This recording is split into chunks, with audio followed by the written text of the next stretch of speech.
ডলফিনের মস্তিষ্ক অন্য অনেক প্রাণীর তুলনায় বেশ বড় এবং জটিল।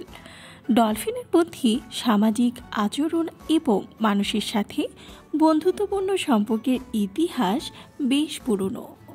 ডলফিনের মস্তিষ্কের বহিরাবরণ ভাঁজযুক্ত, যা জাইরিফাইড নামে পরিচিত।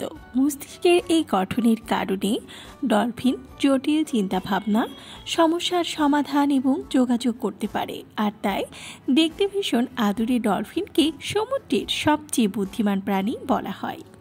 মানুষ এবং অন্যান্য উচ্চ বুদ্ধিমত্তা সম্পন্ন প্রাণীর মস্তিষ্কে স্পিন্ডল নিউরন নামের বিশেষ কোষ রয়েছে। এই কোষ আবেগ, সামাজিক আচরণ, বিচার ও দ্রুত সিদ্ধান্ত গ্রহণের সাথে যুক্ত।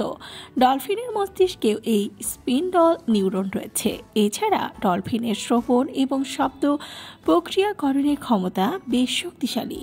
দলবদ্ধভাবে শিকার করার পাশাপাশি একে অপরকে সহযোগিতা করতে পারে ডলফিন। ডলফিনরা কৌতূহলী প্রাণী এবং খেলাধুলা প্রিয়।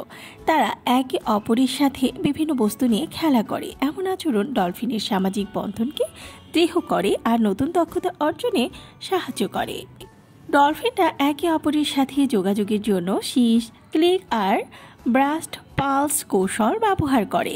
ক্লিকের মাধ্যমে মূলত ইকো লোকেশন বা প্রতিধ্বনি দিয়ে দিক নির্ণয় করে শিকার খুঁজে বের করে। বিজ্ঞানীদের তথ্য মতে প্রতিটি ডলফিন স্বতন্ত্র শিস বাজাতে পারে, যা অনেকটা মানুষের নামের মতো কাজ করে। তারা একে অপরকে শনাক্ত এবং সম্বোধন করতে এই শিস ব্যবহার করে। এমনকি মা ডলফিন বাচ্চাকে তার নিজস্ব শিস শিখিয়ে দেয়। বিভিন্ন গবেষণায় দেখা গেছে যে ডলফিনরা বহু বছর পরও তাদের পুরনো সঙ্গীদের শিস মনে রাখতে পারে।